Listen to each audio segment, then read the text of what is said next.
तो agencies causing deterioration में हम पढ़ रहे थे कि कौन कौन से फैक्टर हैं जो डिटोरेशन को क्या कर रहे हैं, इफेक्ट कर रहे हैं। तो हमने बात की थी इन्वायरमेंटल फैक्टर होते हैं, ह्यूमन फैक्टर होते हैं और केमिकल फैक्टर। जो हम फोर्थ पढ़ रहे हैं हमने तीनों के बारे में बात कर ली थी। ह्यूमन फैक्टर क्या होते हैं उसके बारे में हमने पढ़ा, फिर बात की हमने केमिकल फैक्टर और बाद में तीसरे नंबर पे हमने बात की थी इन्वायरमेंटल फैक्टर के बारे में कि कौन कौन से फैक्टर हैं जो डिटोरेशन, जिनकी वजह से डिटोरेशन हो रही है। अब हम बात करेंगे फोर्थ, जो हमारा फोर्थ है। ठीक है, हम पढ़ रहे थे फैक्टर रिस्पॉन्सिबल फॉर डिटोरेशन या फैक्टर काजिंग फॉर डिटोरेशन, कि कौन कौन से ऐसे फैक्टर हैं जिनकी वजह से डिटोरेशन होता है। हमने 3 पॉइंट पढ़ चुके थे। हमने बात कर ली थी ह्यूमन फैक्टर के बारे में, केमिकल फैक्टर के बारे में और थर्ड वन हमने किया था इन्वायरमेंटल फैक्टर। अब जो हमारा फोर्थ है, फोर्थ हमारा है मिसक्लेनियस। जो हमारा फोर्थ है मिसक्लेनियस,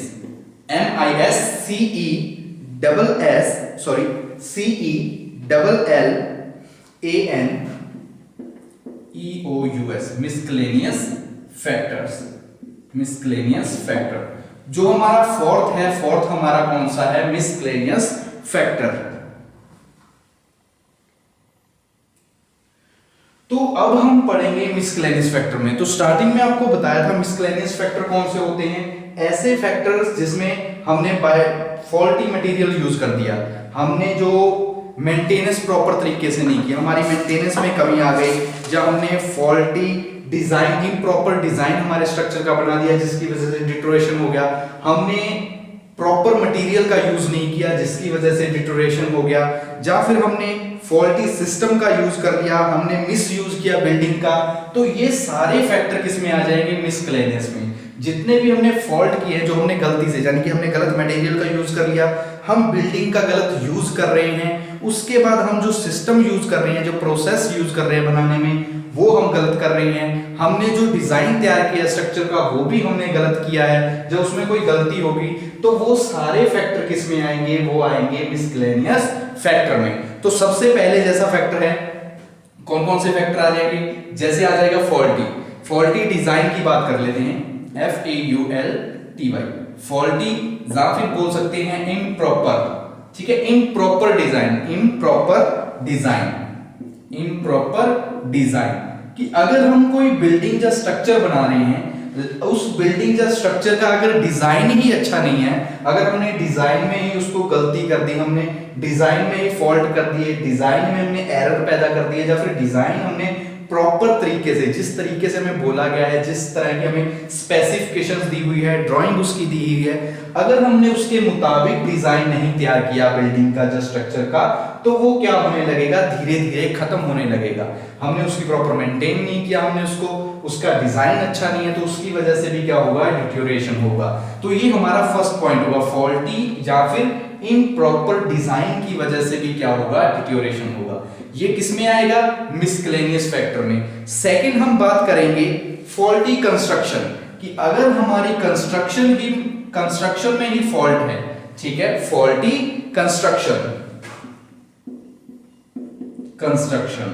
कि जब हम बना रहे हैं बिल्डिंग या हमारे स्ट्रक्चर को, तो उसी दौरान उसकी कंस्ट्रक्शन में फॉल्ट आ गए, कंस्ट्रक्शन में एरर आ चुके हैं, कंस्ट्रक्शन हमारी पूरी अच्छी तरह से नहीं हो पाई है स्ट्रक्चर या बिल्डिंग की, उसमें कुछ ना कुछ गलतियां रह गई है, तो वो भी एक कारण बनेगा। किसका कारण बनेगा, डिटोरेशन का।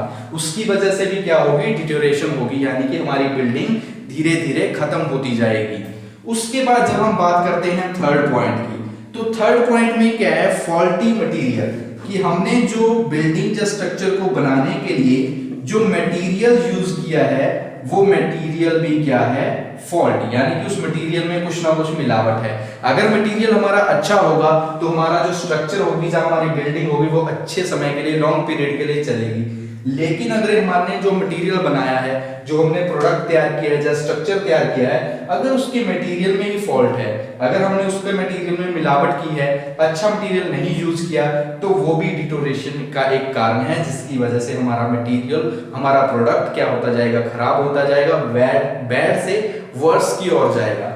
नेक्स्ट पॉइंट की हम बात करते हैं, तो क्या आ जाएगा, फॉल्टी सिस्टम, कि अगर हमारा जो हम सिस्टम यूज कर रहे हैं, फॉल्टी सिस्टम, जो हमारा कंस्ट्रक्शन वर्क में सिविल इंजीनियरिंग में स्ट्रक्चर को तैयार करने के लिए जो हम पूरा सिस्टम तैयार कर रहे हैं, सिस्टम मतलब जिसमें सब कुछ आ गया, हमने प्लानिंग से लेके उसको प्रिपेयर करने तक, प्लानिंग से लेके प्रिपेयर करने तक, अप्लाई करने तक जिस काम के लिए हम यूज कर रहे थे वो सारा सिस्टम आ गया। कि अगर हमारा सिस्टम ही फॉल्टी है, हमारे सिस्टम में ही कोई ना कोई दिक्कत है, तो जो हम तैयार करेंगे स्ट्रक्चर, जो हम बिल्डिंग तैयार करेंगे, तो उसमें भी कोई ना कोई खराबी होगी। उसी वजह से क्या होगा, अगर हमारा फॉल्टी सिस्टम है तो डिटोरेशन होगी। तो क्या होगी, डिटोरेशन होगी। नेक्स्ट हम बात करते हैं 5 पॉइंट की, misuse of building. Misuse of building, कि अगर हमारी बिल्डिंग जिस पर्पस के लिए बनाई गई है, या फिर हमारा कोई भी स्ट्रक्चर है जिस पर्पस के लिए बनाया गया है, उस पर्पस को छोड़ के हम उसका मिसयूज कर रहे हैं, तो वो भी एक तरह से किसका कारण है, डिटोरेशन का। उसकी वजह से भी क्या होगा, डिटोरेशन होगी। किस वजह से, मिसयूज ऑफ बिल्डिंग। या फिर नेक्स्ट पॉइंट की बात करते हैं, lack of maintenance. Lack of maintenance, कि अगर मेंटेनेंस की कमी है तो उसकी वजह से भी क्या होगा, डिटोरेशन होगा। तो ये मिससेलेनियस फैक्टर में कुछ महत्वपूर्ण हमने फैक्टर्स की बात की, इंपॉर्टेंट की बात की, कि किन वजह से हमारा जो डिटोरेशन हो रहा है हमारी बिल्डिंग या स्ट्रक्चर में। तो बात की हमने फॉल्टी इम्प्रॉपर डिजाइन की। अगर हमारा डिजाइन इम्प्रॉपर है, फॉल्टी है, तो वो स्ट्रक्चर भी क्या होगा, फॉल्टी बनेगा, जिसकी वजह से वो धीरे धीरे अपने पतन की और अपनी खराबी की ओर, मतलब खराब होता जाएगा, बैड से वर्स होता जाएगा, डिटोरेशन बोल देंगे उसको। फॉल्टी कंस्ट्रक्शन, की अगर उसकी कंस्ट्रक्शन ही अच्छी नहीं है, फॉल्टी कंस्ट्रक्शन है, तो वो भी किसका कारण है, डिटोरेशन का।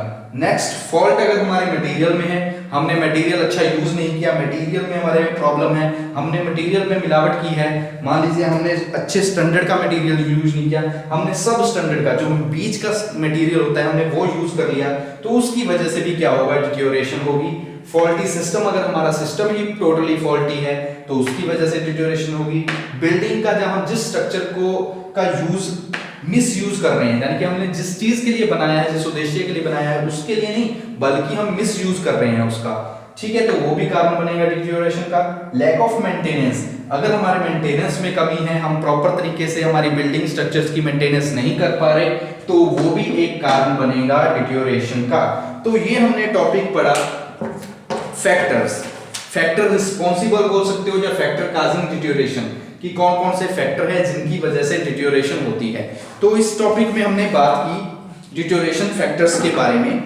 हमने बात की सबसे पहले ह्यूमन फैक्टर के बारे में। ह्यूमन फैक्टर में हमने काफी चीजें पढ़ी कि कौन कौन से फैक्टर होते हैं ह्यूमन फैक्टर जिनकी वजह से डिटोरेशन होता है। फिर हमने बात की केमिकल्स की बात, कि केमिकल्स का रिएक्शन हो जाता है कई बार हमारे मटेरियल के साथ, हमारे स्ट्रक्चर्स के साथ, क्योंकि एनवायरनमेंट होता है, सराउंडिंग होता है, तो सराउंडिंग में हमारा जो भी स्ट्रक्चर होता है वो कांटेक्ट में आता है, जिसकी वजह से क्या हो जाता है, केमिकल रिएक्शंस हो जाते हैं, केमिकल की प्रक्रिया हो जाती है, जिसकी वजह से क्या होता है, डिटोरेशन हो जाता है। फिर हमने बात की एनवायरमेंटल की। एनवायरमेंटल में मेनली होता है वेदर से रिलेटेड, कि वेदर का सबसे इंपॉर्टेंट रोल होता है हमारे स्ट्रक्चर या बिल्डिंग पे, जो भी इफेक्ट डालता है। फिर अब बात हमने लास्ट में की, जो हमारा 4th पॉइंट था मिससेलेनियस। मिससेलेनियस में हमने बात कर ली कि जो भी फैक्टर्स है, जैसे हमने बात की थी कि फॉल्टी, अगर हम मटेरियल यूज कर रहे हैं, फॉल्टी सिस्टम यूज कर रहे हैं, तो उसकी वजह से भी हो जाएगा। हमने फॉल्टी कंस्ट्रक्शन का यूज किया, मिसयूज किया बिल्डिंग का, हमारी मेंटेनेंस में अगर कमी आ रही है, तो ये सारे कारण बनेंगे डिटोरेशन के, जिनकी वजह से क्या होगा, डिटोरेशन।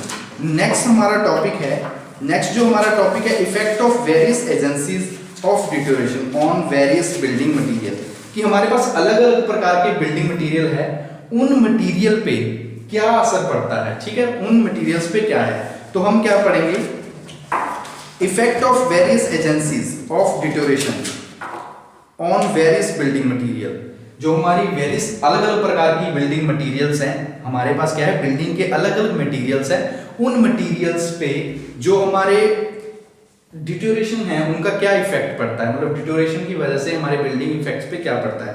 तो हम लिखेंगे इफेक्ट्स ऑफ वेरियस एजेंसीज, जो हमारा नेक्स्ट टॉपिक है, इफेक्ट्स, ठीक है, effects of effects of various agencies of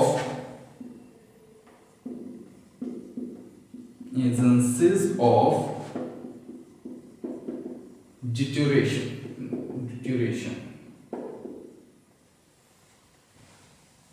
on various building materials कि हमारे अलग अलग प्रकार के हमारे पास बिल्डिंग के मटेरियल्स हैं। तो हमारा टॉपिक क्या है, effects of various agencies of deterioration of various building material. हमारे पास अलग अलग प्रकार के हमारे बिल्डिंग के मटेरियल हैं, उन मटेरियल पर किन कारणों से डिटोरेशन होता है और उनका क्या इफेक्ट पड़ता है, तो इसके बारे में बात करेंगे। तो सबसे पहले हम बात करेंगे जो हमारा बिल्डिंग का मटेरियल है, तो वो है ब्रिक्स एंड टाइल्स। सबसे पहले हम बात करेंगे ब्रिक्स एंड टाइल्स के बारे में, ठीक है। तो सबसे पहले जो हम बात करेंगे वो बात करेंगे ब्रिक्स और टाइल्स से रिलेटेड, कि ब्रिक्स और टाइल्स पे क्या इफेक्ट पड़ता है कि जिसकी वजह से डिटोरेशन होती है। तो जो ब्रिक्स और टाइल होते हैं ये हमारे बिल्डिंग मटेरियल में, ठीक है, बिल्डिंग का एक महत्वपूर्ण मटेरियल है, क्योंकि हमने कोई भी स्ट्रक्चर तैयार करना है बिल्डिंग से रिलेटेड, तो ब्रिक्स और टाइल्स एक इंपॉर्टेंट रोल निभाते हैं हमारे बिल्डिंग की कंस्ट्रक्शन में। जैसे ब्रिक्स हम बोलते हैं ईंट वगैरह, तो इनका सबसे महत्वपूर्ण योगदान होता है बिल्डिंग को कंस्ट्रक्ट करने में। तो इन पे क्या इफेक्ट पड़ेगा जिसकी वजह से डिटोरेशन होगा। तो ब्रिक्स और टाइल पे जो सबसे ज्यादा असर होता है, जो सबसे ज्यादा प्रभाव पड़ता है, वो होता है वेदर का, ठीक है। सबसे ज्यादा जो इस पे इफेक्ट पड़ता है वो किसका पड़ता है, वो होता है वेदर का। कि अगर हमारा वेदर किस प्रकार का है, मान लीजिए हमारी ब्रिक्स और टाइल्स है, इस पे सबसे ज्यादा असर किसका होगा, वेदर का, टेम्परेचर का। वेदर जो बार बार चेंज हो रहा है, कभी मौसम कैसा है कभी मौसम कैसा है, तो उसका इफेक्ट पड़ेगा हमारी ब्रिक्स और टाइल्स पे। क्या इफेक्ट पड़ेगा, सबसे पहले चेंज इन अपीयरेंस। हमारी ब्रिक्स और टाइल्स है, जब उनको हमने बाहर रखा हुआ है, हमने कंस्ट्रक्ट कर दिया, किसी बिल्डिंग को बना लिया, तो उस पे इफेक्ट किसका पड़ेगा, वेदर का।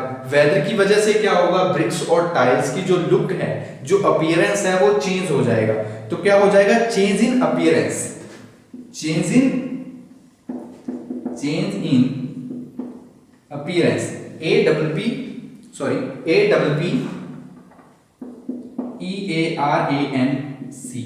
अपीयरेंस, कि हमारी जो ब्रिक्स और टाइल्स हैं उनकी अपीयरेंस में क्या आ जाएगा, चेंज आ जाएगा, यानी कि वो दिखने में थोड़ी सी चेंज हो जाएगी, ठीक है। दिखने में क्या हो जाएगी, चेंज हो जाएगी। उसके बाद है एफ्लोरेसेंस, ठीक है, एफ्लोरेसेंस,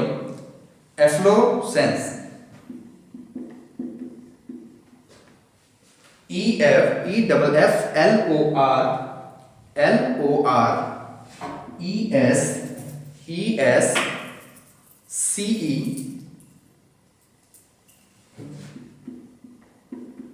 ठीक है। इसका मतलब क्या होता है, इसका मतलब होता है एक तरह से क्या होता था, व्हाइट जैसे पाउडर सा होता है, हमारी जैसे टाइल्स और ब्रिक्स होती है उस पे ठीक है। एफ्लोरेसेंस का मतलब क्या होता है, एक व्हाइट पाउडर जमा हो जाता है।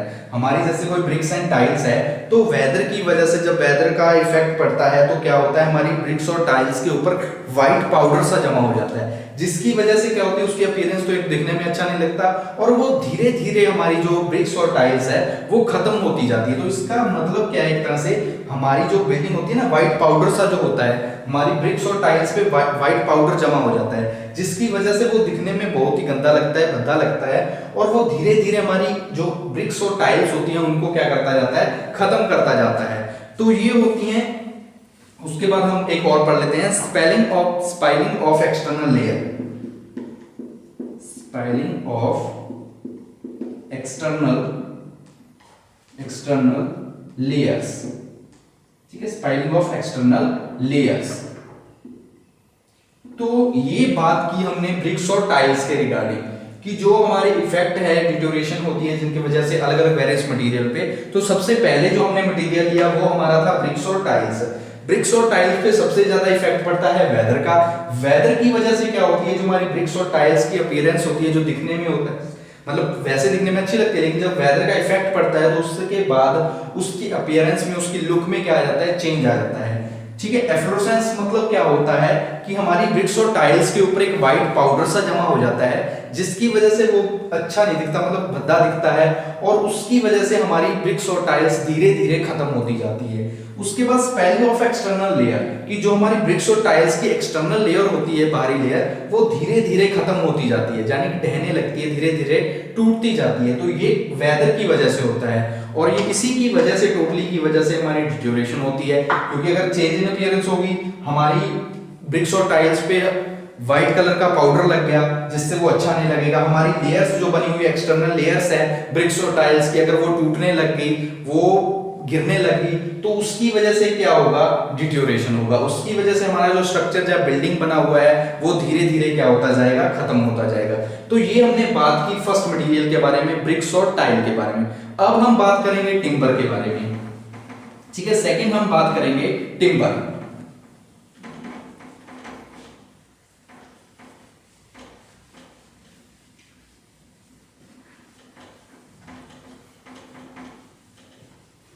ठीक है, सेकंड हम बात करेंगे टिम्बर के बारे में। सेकंड है टिम्बर, TIMBER, ठीक है, TIMBER। तो टिम्बर क्या है? टिम्बर हमारी मान लीजिए एक जैसे लकड़ी की तरह होता है, ठीक है, लकड़ी मान लीजिए जैसे टिम्बर होती है। तो हमारी बिल्डिंग कंस्ट्रक्शन होती है, जब हम बिल्डिंग तैयार करते हैं तो बिल्डिंग मटेरियल में हम टिम्बर का भी यूज करते हैं। ये भी एक तरह से हमारा बिल्डिंग मटेरियल है, जो हम बिल्डिंग की जब कंस्ट्रक्शन करते हैं, बिल्डिंग का जब बनाते हैं तो वहां पे यूज करते हैं।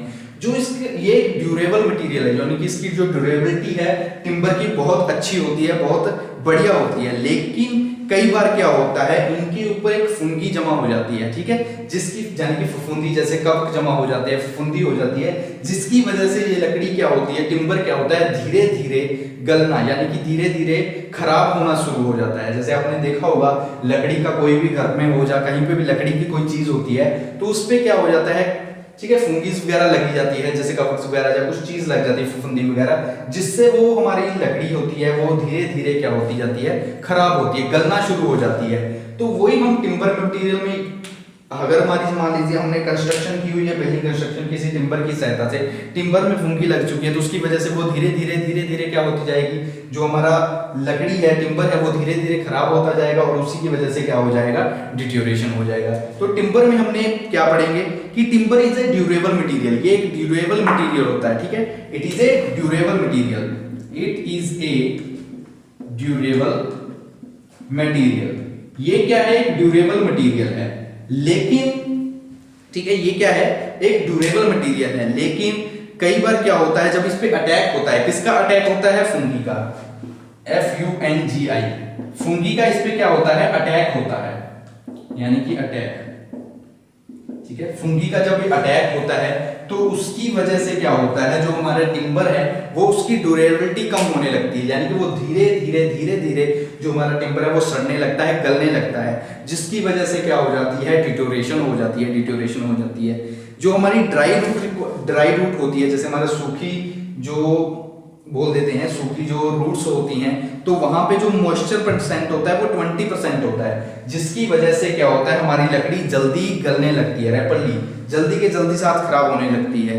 जो हमारे इंसेक्ट्स होते हैं, ठीक है, छोटे छोटे जीव होते हैं, उनकी वजह से भी टिम्बर पे बुरा इफेक्ट पड़ता है, क्योंकि कीट पतंगे होते हैं, फंगीज वगैरह होती है, जब ये आप टिम्बर के साथ अट्रैक्ट करती है, टिम्बर पे अटैक करती है, तो टिम्बर हमारा जल्दी से क्या करता है, गलना शुरू हो जाता है, ठीक है, जिसकी वजह से क्या होता है, हमारा मटेरियल जो हमने टिम्बर बनाया है वो पूरी तरह से नष्ट हो जाता है, और उसी की वजह से क्या हो जाती है, डिटोरेशन हो जाती है, उसी वजह से क्या हो जाती है, डिटोरेशन। अगर हमारा टिम्बर में फंगी लग चुकी है तो उसकी वजह से इसकी स्ट्रेंथ है जो वो कम हो जाएगी, ये बिल्कुल वीक हो जाएगा, और उसकी वजह से भी क्या होगा, डिटोरेशन होगा।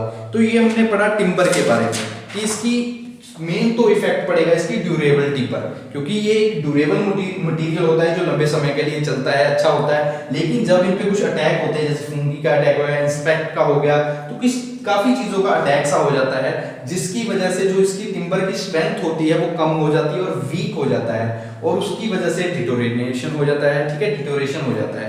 तो ये हमने बात की टिम्बर रिलेटेड। अब हम नेक्स्ट बात करेंगे कंक्रीट, जो हमारा थर्ड पॉइंट है। थर्ड है कंक्रीट। कंक्रीट भी क्या है, एक बिल्डिंग मटेरियल है। जब भी हम बिल्डिंग कंस्ट्रक्ट करते हैं, बिल्डिंग बनाते हैं, तो वहां पे भी यूज करते हैं, किसका यूज करते हैं, कंक्रीट का। तो अब हम पढ़ेंगे कंक्रीट के बारे में। थर्ड पॉइंट है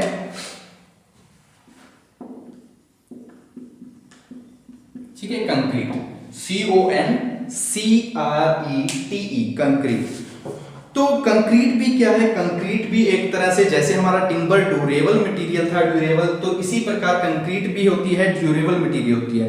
लेकिन कई बार क्या होता है, वेदर की वजह से, जो वेदर में अप्स एंड डाउन होते हैं उसकी वजह से क्या हो जाती है, इसकी जो कंस्ट्रक्शंस हो जाती है वो, उसके जो पार्टिकल्स हो जाते हैं वो पुअर हो जाती है। जो इसकी कंस्ट्रक्शन हम तैयार करते हैं ना, कंस्ट्रक्शन हम बिल्डिंग को बनाते हैं तो वो क्या हो जाती है, पुअर हो जाती है। ठीक है, कंस्ट्रक्शन हो जाती है जिसकी वजह से कई बार कोरोजन का चक्कर हो जाता है, जब केमिकल अटैक हो जाते हैं। तो इस तरह से कि हमारा जो कंक्रीट है ये भी क्या है, ड्यूरेबल मटेरियल है, ड्यूरेबल मटेरियल है। लेकिन कई बार क्या होता है, ड्यूरेबल मटेरियल्स है लेकिन वेदर की वजह से क्या होता है, इसमें वीकनेस आ जाती है। लेकिन इस पे वेदर का इफेक्ट पड़ता है, किसका इफेक्ट पड़ता है, वेदर का, जिसकी वजह से क्या होता है, इसमें वीकनेस आ जाती है। क्या आ जाती है, वीकनेस। ठीक है, वेदर की वजह से क्या होता है, इसके अंदर वीकनेस आ जाती है। ठीक है, वीकनेस आ जाती है वेदर की वजह से। उसके बाद क्रोजन की वजह से भी। फिर हम बात करते हैं केमिकल अटैक्स की भी, इसमें क्रोजन भी हो जाता है, केमिकल अटैक भी होता है। तो ये सारे इफेक्ट मिलके क्या करते हैं, कंक्रीट को पुअर बना देते हैं। यानी कि जो हमने कंक्रीट की कंस्ट्रक्शन तैयार की है उस पूरी कंस्ट्रक्शन को क्या कर देते हैं, पुअर कर देते हैं, स्ट्रेंथ को कम कर देते हैं, वीक कर देते हैं, जिसकी वजह से क्या होता है, डिट्यूरेशन होता है। जिसकी वजह से क्या होता है, डिट्यूरेशन होता है। जैसे ठीक है, डिट्यूरेशन होता है। तो ये हमने बात की कंक्रीट के रिलेटेड। अभी तक हमने 3 के बारे में पढ़ चुके हैं। सबसे पहले हमने ब्रिक्स और टाइल्स के बारे में बात की, फिर हमने बात की जो सेकंड पॉइंट पे हमने बात की टिम्बर से रिलेटेड। अब हमने बात की है थर्ड पॉइंट पे कंक्रीट के बारे में, कि कंक्रीट पे भी क्या असर होता है, ये एक ड्यूरेबल मटेरियल होता है लेकिन वेदर की वजह से इसमें की जो स्ट्रेंथ होती है वो कम हो जाती है, वेदर का इफेक्ट पड़ता है, वीकनेस आ जाती है। वेदर की वजह से कंक्रीट में कंस्ट्रक्शन में कई बार पुअर कंस्ट्रक्शन हो जाती है, क्रोजन की प्रॉब्लम आ जाती है, केमिकल अटैक हो जाते हैं। तो इन सब प्रॉब्लम से क्या होती है, डिट्यूरेशन होती है। डिट्यूरेशन का भी एक मेन कारण बनता है। उसके बाद नेक्स्ट हम बात करेंगे नेचुरल स्टोन्स के बारे में। नेक्स्ट जो हमारा फोर्थ पॉइंट है, फोर्थ पॉइंट में हम बात करेंगे नेचुरल स्टोन्स के बारे में। फोर्थ पॉइंट है, फोर्थ पॉइंट में हम बात करेंगे नेचुरल स्टोन के बारे में। नेचुरल स्टोन्स के बारे में, तो हम बिल्डिंग कंस्ट्रक्शन में कुछ स्टोन्स का यूज करते हैं। जैसे हमारे पास ग्रेनाइट होता है, बेसाल्ट होता है, उसके बाद लाइमस्टोन होता है, जहां फिर सैंडस्टोन होता है। हम कुछ स्टोन्स का यूज करते हैं, जैसे ग्रेनाइट का यूज करते हैं। ठीक है, ग्रेनाइट का यूज करते हैं, बेसाल्ट का यूज करते हैं, लाइमस्टोन का यूज करते हैं, लाइमस्टोन का यूज करते हैं। नेक्स्ट एक और होता है जिसका हम सैंडस्टोन। तो ये कुछ स्टोन होते हैं जिन स्टोन्स का हम बिल्डिंग कंस्ट्रक्शन में बिल्डिंग मटेरियल्स के रूप में यूज करते हैं। जैसे मार्बल हो गया या फिर स्लेट होगी, तो इन सब का हम यूज करते हैं। ठीक है, जो हमारा ग्रेनाइट होता है ये हाई रेजिस्टेंस होता है। ठीक है, हाई रेजिस्टेंस होता है, जितने भी डिट्यूरेशन की काजेज होते हैं उनके प्रति ग्रेनाइट क्या होता है, अच्छा होता है, जो डिट्यूरेशन को विरोध करता है। लेकिन फिर भी कुछ ऐसे प्रॉब्लम्स आ जाती हैं, कुछ ऐसी चीजें आ जाती हैं जिनकी वजह से क्या होता है, धीरे धीरे डिट्यूरेशन हो जाती है, डिट्यूरेशन हो जाती है। तो यही चीजें हमने पढ़ी है कि अटैक ऑफ जैसे एटमॉस्फेरिक स्फीयर, कि ग्रेनाइट, बेसाल्ट, लाइमस्टोन, सैंडस्टोन ये हमारे स्टोन्स हैं जिनका यूज हम करते हैं बिल्डिंग मटेरियल्स के रूप में बिल्डिंग कंस्ट्रक्शन में। लेकिन कुछ कारणों की वजह से, जैसे कोई सराउंडिंग हमारी इन्वायरमेंट है, इन्वायरमेंट्स के कुछ इफेक्ट पड़ते हैं, विंड एयर होती है, रेन होती है, तो उन सब का कुछ ना कुछ इन पे क्या होता है, इफेक्ट होता है, जिसकी वजह से इनके अपीयरेंस में, इनकी स्ट्रेंथ में, इनकी में वीकनेस आ जाती है, जिसकी वजह से क्या होता है, डिट्यूरेशन होता है, जिसकी वजह से क्या होता है, डिट्यूरेशन हो जाता है। जैसे अलग अलग प्रकार से होते हैं, जैसे कैल्शियम सल्फेट होता है, तो उनका केमिकल्स का भी इन पे क्या पड़ता है, बुरा असर पड़ता है। तो कई ऐसी चीजें होती हैं जिन चीजों की वजह से हमारे ग्रेनाइट, बेसाल्ट, लाइमस्टोन और सैंडस्टोन पे क्या बुरा इफेक्ट पड़ता है, जिसकी वजह से क्या होती है, डिट्यूरेशन होती है, जिसकी वजह से डिट्यूरेशन। मेन वजह क्या है, जो भी हमारा एनवायरमेंटल के इफेक्ट पड़ते हैं, जो हमारी एटमॉस्फेरिक वातावरण है ना, जो हमारा चारों ओर का वातावरण है, एयर है, विंड है, ठीक है, सॉइल है, तो इन सब का इन पे क्या पड़ता है, इफेक्ट पड़ता है, जिसकी वजह से क्या होती है, डिट्यूरेशन होती है। नेक्स्ट हम बात करेंगे प्लास्टिक के बारे में। तो प्लास्टिक भी सेम इसी प्रकार से है, प्लास्टिक का भी यूज हम कर लेते हैं। बिल्डिंग मटेरियल के रूप में, प्लास्टिक का भी हम यूज करते हैं बिल्डिंग मटेरियल के रूप में फॉर, ठीक है। फिफ्थ पॉइंट है प्लास्टिक, तो प्लास्टिक का भी हम यूज करते हैं बिल्डिंग मटेरियल के रूप में। एक अच्छा प्रोडक्ट है, एक अच्छी चीज मटेरियल है हमारे किसके लिए, बिल्डिंग कंस्ट्रक्शन के लिए। लेकिन इस पे भी कई बार क्या होता है, मॉइस्चर का या फिर गैसेस का बुरा इफेक्ट पड़ जाता है हमारे प्लास्टिक में। कई बार जब हम मोल्डिंग वगैरह करते हैं तो उस दौरान कोई ना कोई दिक्कत आ जाती है, ठीक है। जो हमारी सोलर रेडिएशंस निकलती हैं तो उसकी वजह से भी प्लास्टिक जो हमारा मटेरियल होता है तो उसमें प्रॉब्लम्स आ जाती है। तो इस तरह से भी काफी प्रॉब्लम्स होती है, जैसे हमारी सोलर रेडिएशन का इफेक्ट पड़ता है प्लास्टिक पे, जिसकी वजह से डिट्यूरेशन होता है। हमारा जो मॉइस्चर होता है, मॉइस्चर कंटेंट की वजह से भी प्लास्टिक पे इफेक्ट पड़ता है और उसकी वजह से डिट्यूरेशन होती है, ठीक है। तो ये हमने प्लास्टिक में पढ़ा है कि इसमें क्या हो जाता है, सोलर रेडिएशंस होती हैं, उनकी वजह से भी होता है, ठीक है। मॉइस्चर होता है, मॉइस्चर की वजह से भी डिट्यूरेशन होती है। तो काफी इस तरह के इसमें भी पॉइंट है जिसकी वजह से जो बिल्डिंग कंस्ट्रक्शन है, तो बिल्डिंग कंस्ट्रक्शन में प्लास्टिक पे इफेक्ट पड़ता है, सोलर रेडिएशन, मॉइस्चर का, और उसकी वजह से क्या होती है, डिट्यूरेशन होती है। नेक्स्ट हम बात करते हैं मेटल्स की। तो मेटल पे भी सेम उसी प्रकार काफी तरह के इफेक्ट पड़ते हैं जिसकी वजह से डिट्यूरेशन होती है। मेटल का भी हम बिल्डिंग कंस्ट्रक्शन में यूज करते हैं और बिल्डिंग मटेरियल है हमारा क्या है, मेटल, ठीक है। 6 पॉइंट है मेटल, ठीक है, मेटल्स। तो मेटल्स का भी काफी तरह से यूज है, जैसे हम एल्युमिनियम, कॉपर, स्टील इत्यादि काफी सारे मटेरियल्स होते हैं जिनका यूज हम करते हैं बिल्डिंग को बनाने के लिए, बिल्डिंग को कंस्ट्रक्ट करने के लिए। लेकिन इन पे जो मेन इफेक्ट पड़ता है वो वेदर से रिलेटेड, वो सेम क्रोजन का होता है कि इन पे मेटल्स पे जो मेन सबसे ज्यादा इफेक्ट होता है वो पड़ता है क्रोजन का। क्रोजन की ही वजह से जंग लग गई, तो जंग लगने की वजह से हमने प्रॉपर उसको मेंटेन नहीं किया, उसकी मेंटेनेंस नहीं की, हमने किसी भी प्रकार का कोई भी पेंट वगैरह हमने उस पर यूज नहीं किया, उसकी अच्छी तरह से मेंटेन नहीं किया, यानी कि लैक ऑफ मेंटेनेंस होगी तो उसकी वजह से भी डिट्यूरेशन होगी। तो यही हम वेरियस बिल्डिंग मटेरियल्स में पढ़ेंगे कि काफी तरह के हमारे पास मटेरियल होंगे, उनमें कई प्रकार की प्रॉब्लम्स की वजह से डिट्यूरेशन होगी। किसी हर मटेरियल में कोई ना कोई नया नया रीजन होगा, जैसे मेटल्स में क्रोजन की वजह से हो जाएगा, ब्रिक्स और टाइल्स में वेदर की वजह से हो जाएगा। तो काफी सारे जैसे केमिकल्स रिएक्शन हो जाते हैं, कई बार हमारे टिम्बर में हमने बात की तो फंगी होते हैं, इंसेक्ट्स होते हैं, उनकी वजह से भी क्या हो जाती है, डिट्यूरेशन हो जाती है।